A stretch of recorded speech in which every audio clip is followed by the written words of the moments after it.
the system of equations. We must deal with them all at once. Always looking for solutions.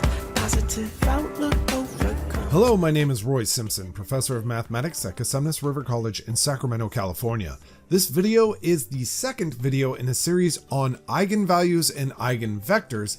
We are specifically focusing on the characteristic equation in this video, or this set of videos actually. We'll start this set of videos with just a review of some critical theorems that we've learned so far, and then we're going to go into the definition of the characteristic equation. It's very, very important from this point forward. Looking through this list, there's a lot of things we've learned so far just about eigenvalues and eigenvectors.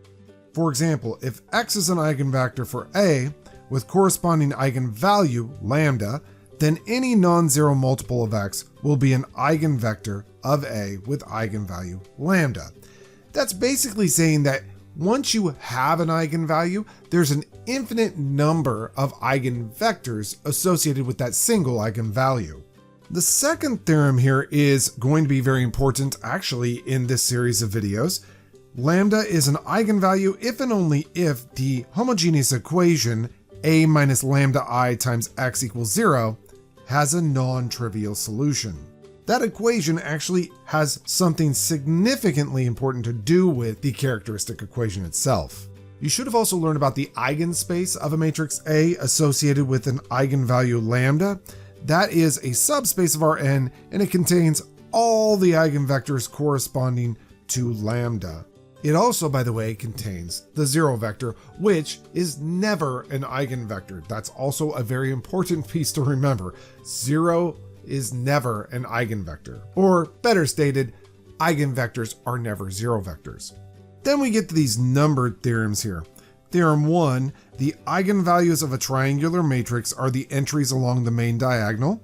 And Theorem 2, if you have a finite set of eigenvectors that correspond to distinct eigenvalues of an n by n matrix A, then that set of eigenvectors is linearly independent. Now, not all of these theorems are going to be incredibly useful in every single section pertaining to eigenvalues and eigenvectors. Some are more important than others. However, this equation right here is going to be one of the most important equations as we move forward. Also down below, you could see my standard invertible matrix theorem in the center column there. And if you want to pause the video and just take a look through or take a snapshot of that, you're more than welcome to.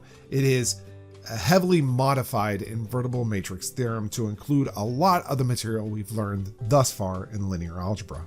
Now, like I said we're going to do, we'll dip into the characteristic equation. We'll start with the definition, but before we get there, let's recall a few things. X is an eigenvector of A associated with the eigenvalue lambda if Ax equals lambda x. Again, X is an eigenvector of A if, when multiplied by A, it just gets scaled. And the scaling factor is what we call the eigenvalue. Another thing that we should recall, since the eigenvectors associated with lambda are non-zero vectors, the homogeneous equation A minus lambda I x equals 0 must have non-trivial solutions. Again, I stated that in the list of theorems that we just saw, so there's no real reason for us to spend too much time on this.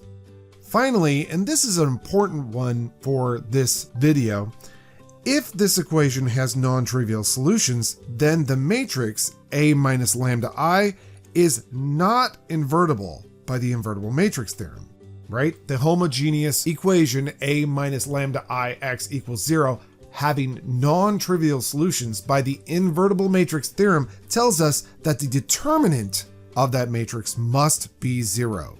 And this is a pretty fascinating point that ends up being what we call the characteristic equation. And here we are. The equation determinant of A minus lambda I equals 0 is called the characteristic equation of the matrix A. A couple things I want to note here.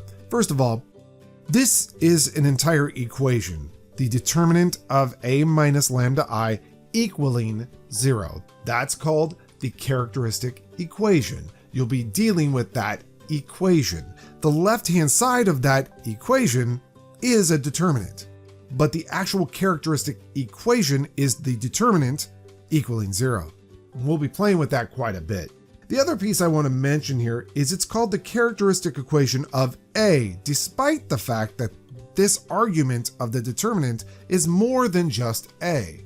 It's actually A minus lambda I, but we still call it the characteristic equation of the matrix A.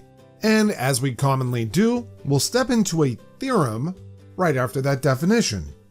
The theorem states a scalar lambda is an eigenvalue of a square matrix A if and only if lambda satisfies the characteristic equation, which is the determinant of A minus lambda I is equal to 0.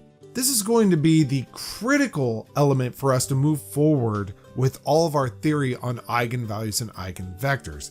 We need this theorem. It's that important that we cannot move forward without it.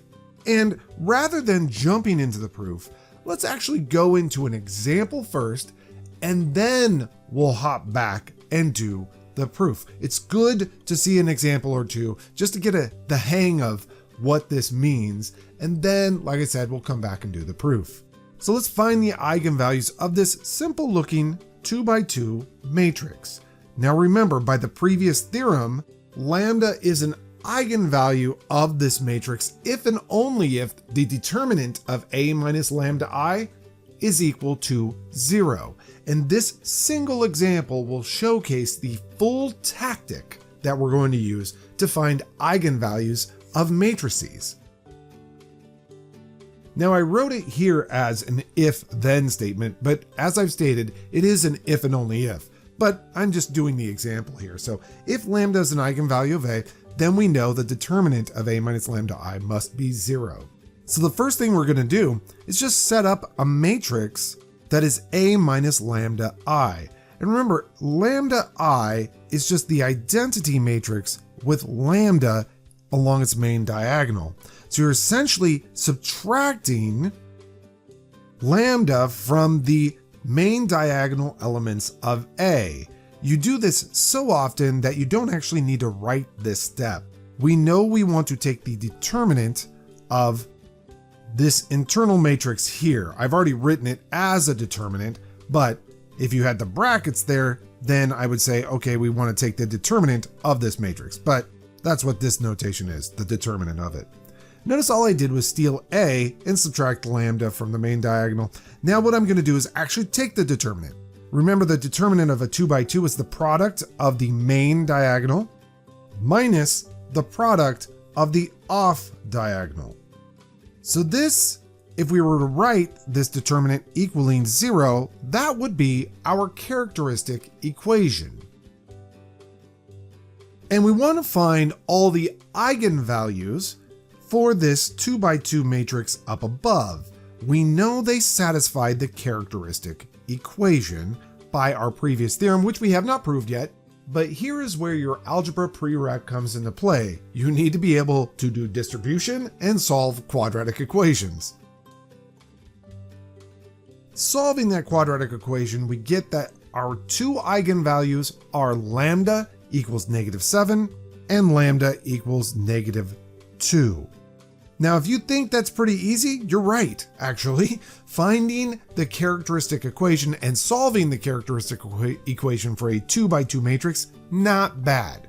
Notice we get all the way to the end and actually find the eigenvalues. Now, because you're dealing with a determinant, if I were to increase the size of our original matrix, it gets a little bit hairy.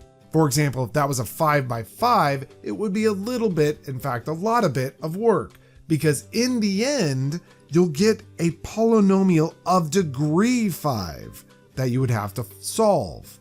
And this is where people get tripped up a lot of times, solving the polynomial equations. So again, your algebra prerequisite is in heavy use here. Let's go ahead and try another example before we go into the proof. This time I'm just going to jump right in to the characteristic equation. And we get down to that point right there. So let's talk about this, because I probably sped up the video so that you could see this very quickly. I started with the original matrix, but subtracting lambda from the main diagonal. Then I set that equal to 0, because that's the characteristic equation. I then took the determinant, which gave me a quadratic equation, multiplied things out, factored, and then solved. Notice I get a single solution, but that's actually not true. It's very important in linear algebra to count multiplicities. So lambda equals 5 is an eigenvalue for A with multiplicity 2. And that idea of multiplicity will play a large role as we move forward. So now that we got the hang of what to sort of do when we're asked to find the eigenvalues of a given matrix, let's go back and prove that theorem. And I'm trying something new with my proofs here. I'm basically pre-writing my proofs and then revealing as I talk. So let's go ahead and start the proof by stating that A is an n by n matrix, and this is an if and only if statement, or what we call a bijection. So when we go to prove this, we have a couple choices. One, we could just prove it forward first and then backwards at the end. Or if you can link a bunch of statements together with if and only ifs, that would be ideal. And that's actually how I will do this proof here. Lambda is an eigenvalue of A with associated eigenvector x, which by the way is non-zero, right? Eigenvectors are always non-zero. That's going to be critical for this if and only if. So let's suppose that we have an eigenvalue of A and an associated non-zero, obviously, eigenvector. Well, that's true if and only if, that's what that symbol is, a bijection, ax equals lambda x, and that is by definition of an eigenvector and an eigenvalue. Lambda is an eigenvalue of A with associated eigenvector x if and only if ax is equal to lambda x. But that's true if and only if you can subtract lambda x from both sides and get 0.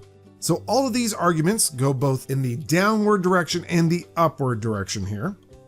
Well, that last statement is true, well, if and only if you can factor the x out and have ax minus lambda I times x is equal to 0. Again, this chain of bijections holds. Notice that that last equation is in a homogeneous equation, and we happen to know something about that vector x right from the get-go. That vector x is non-zero, so this homogeneous equation can only have non-trivial solutions if and only if the determinant of that matrix is 0. That's part of the invertible matrix theorem. And that, by the way, gets us right to where we want to be. We started with the fact that we had an eigenvalue of our square matrix and an associated eigenvector, and through a chain of bijections, arrived at the fact that the determinant of A minus lambda I must be 0. Very, very clean proof. Now that we have proven that, we can use it a lot. Now, I think it would be unfair of me to not do at least one 3x3 example, maybe even a 4x4 if we can get to it. So find the eigenvalues of this 3x3. Again, I'm just going to quickly write it as the same matrix but minus lambdas along the main diagonal, and I'll set up my characteristic equation that way. There's our characteristic equation. The determinant of A minus lambda I is equal to 0. To find the eigenvalues of our original matrix, we are going to go ahead and find out what this determinant is and solve the resulting cubic equation. Remember, when you take a determinant, you can expand about any row or column you want. So I will expand about row 2, just because obviously that looks very clean. So this implies our characteristic equation is simplified down to this. And we have one last little determinant to take here. And we have this beautiful equation. So here's where I'm going to use the zero factor property. I have the product of two objects, the yellow object and the blue object, and that product becomes 0. That means either the first factor is 0 or the second factor is 0. This just makes it easy. Trust me, if you can make a product of factors equaling 0, it is much, much nicer to solve that equation than it is to multiply all this stuff out and have a cubic that you have to find the solution for. And we arrive here where we have lambda is equal to 2, -1, or 3. Those are our 3 eigenvalues. Notice I haven't bothered looking for eigenvectors yet. I just am focusing on eigenvalues because that's really what the characteristic equation is all about, is finding eigenvalues. The reason why I'm taking my time with these or showing several examples is because when you find the characteristic equation and rewrite it as a polynomial, like we did right here, a lot of students have a bad habit of multiplying all this stuff out. Don't. You have 2 factors multiplying, the yellow factor, the blue factor. If they become 0 as a product, then one of them has to be 0. It's just much easier to do it that way, trust me. In fact, it's worth our effort to do one more example and to illustrate what you have to do if you make the tragic mistake of multiplying things out, or in some cases you have no choice but to multiply things out. So let's suppose that you're asked to find the eigenvalues of this matrix here. And I'm just going to let you know, we can do this easily using the same method we used in the last example.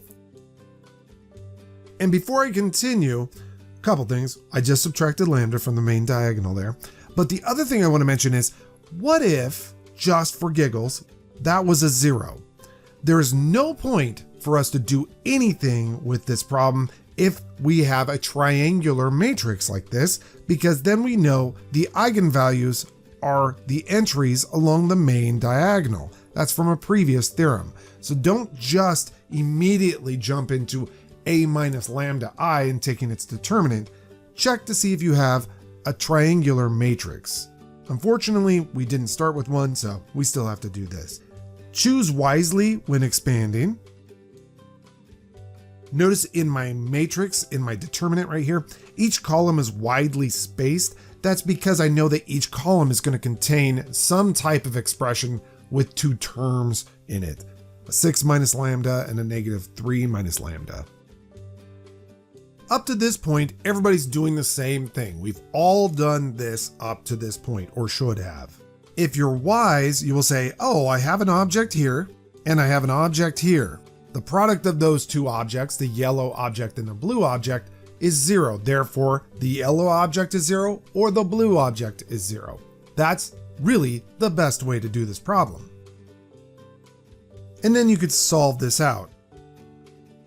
Notice again that we have an eigenvalue that appears twice. So really, we have 2 eigenvalues. However, the eigenvalue of a -2 has multiplicity 2. And like I mentioned earlier, that will be helpful for us to know in a future section. But let's pretend for a moment that you did the silly mistake of multiplying that yellow and blue highlighted stuff out. And sometimes you just can't help but run into this situation. So I'm going to let you know that every once in a while you do have a polynomial you do need to factor, and that polynomial will be expanded out already. Or you'll have to just expand it out, just the way the determinants work. In those cases, you're going to use what's called the rational root theorem, or the rational roots theorem, honestly. And this is from your pre-calculus class. So I'm not going to delve into the proof of this. I'm not even going to talk too much about the theory of it. I'm just going to mention it here. If you're given a polynomial with integer coefficients, so C0 through Cn are integers, then each rational zero of the form P over Q can be found by using this rational roots theorem. P will be a factor of the constant term, and Q will be a factor of the lead coefficient, or the leading coefficient. And it's probably best that I just show you through an example here, rather than stopping here and pretending as though you remember this completely. So let's see this in an example using this polynomial right here, negative lambda cubed plus lambda squared plus 16 lambda plus 20. The reason why I chose this polynomial is because it's the same polynomial you would have arrived at had you accidentally, well, maybe on purpose, multiplied this blue and yellow ink out.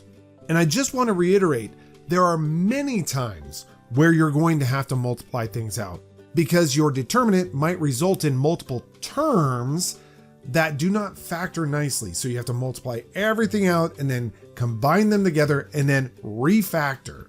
So let's suppose that's the case here. That's what you had to do to arrive at this. Let's just pretend. Well, using the rational roots theorem, we are going to go ahead and identify all the factors of 20. And those factors are plus or minus 1, plus or minus 2, plus or minus 4, plus or minus 5, plus or minus 10, and plus or minus 20. There's a lot of factors. Luckily, just in this situation here, the factors of our leading coefficient are just plus or minus 1. The ratio of these factors creates the candidates for the roots of this polynomial. And these ratios are plus or minus that one divided by this one right here, and then plus or minus this 2 divided by, again, that one right there, plus or minus 4 divided by that one, and so on and so forth down the line. Now we are in luck in this specific problem because our leading coefficient is just a -1 or a +1. It actually doesn't matter. What's important is it's not anything other than 1. Because if it was, for example, 2, then the factors of 2 would be plus or minus 1 or plus or minus 2. And then this list of candidate roots doubles in size, almost actually. Technically, some of them repeat. For example, 2 over 2 would be 1, and 4 over 2 would be 2. But 5 over 2, that's a new one. 1 over 2, that would be a new one. So the more complex your polynomial, the more time it will take to actually go through and use the rational roots theorem. Now, to check whether these candidate roots are actual roots does not actually always need to involve synthetic division, but I'm going to showcase it using synthetic division because you'll need that for larger problems. However, I do want to state here, if I want to check to see, for example, if 1 is a candidate root or if 1 is an actual root, I should just plug 1 into this polynomial. If it becomes 0, then I happen to know that 1 is a root for this polynomial, and so therefore lambda minus 1 is a factor. But even if it's that easy to check to see if 1 is a root, let's suppose 1 was a root, you would still need to divide off lambda minus 1, and that would involve synthetic division. So let's just go ahead and use synthetic division. Checking to see if 1 is a root, synthetic division steals all the coefficients off of your variables, so -1 of those lambda cubes, 1 of those lambda squareds, 16 of those lambdas, and then finally 20 of those constants. You would bring down this first number always, and then you would take the product of what your candidate root is and this number -1. 1 times -1 is -1, and you would add to get 0. 1 times 0 is 0, you would add to get 16.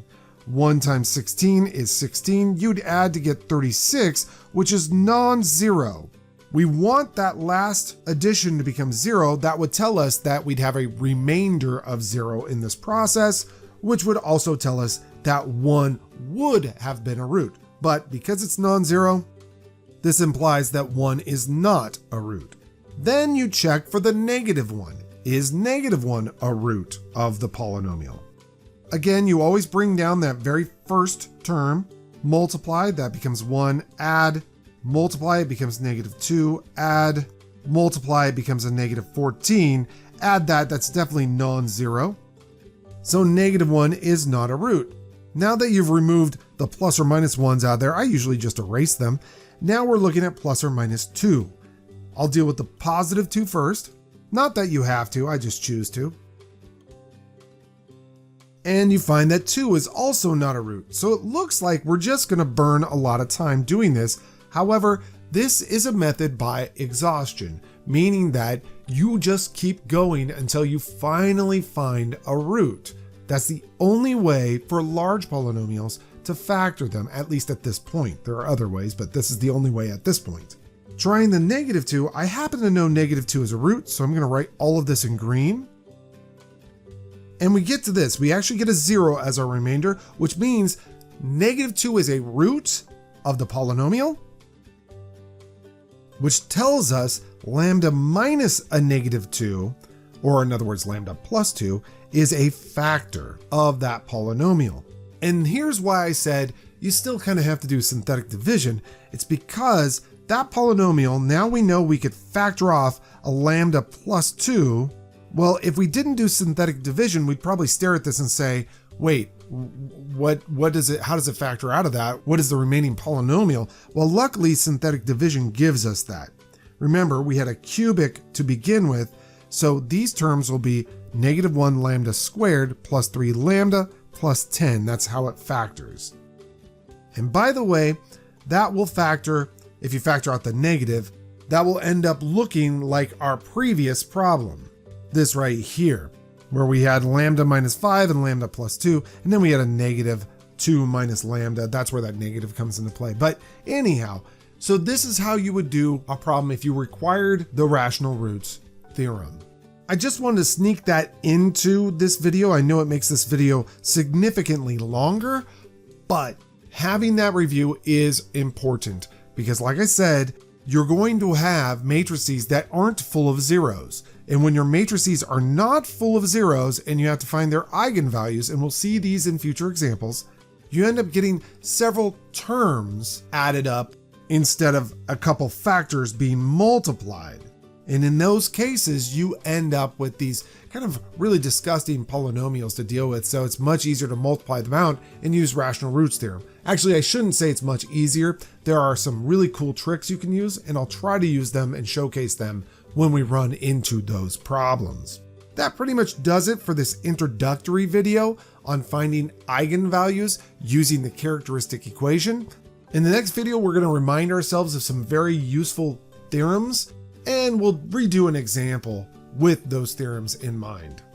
I hope to see you there, and I hope you have a great day. Be a wonderful human being. It's the system of equations. We must deal with them all at once. Always looking for solutions. Positive outlook overcomes obstacles getting in our way. Cause affects more than we can sometimes see. Things for what they are and work together until you feel at peace. Says, listen close, don't talk too much that isn't cold. Sure, you may really hurt inside. It doesn't justify you to speak too loud and cry.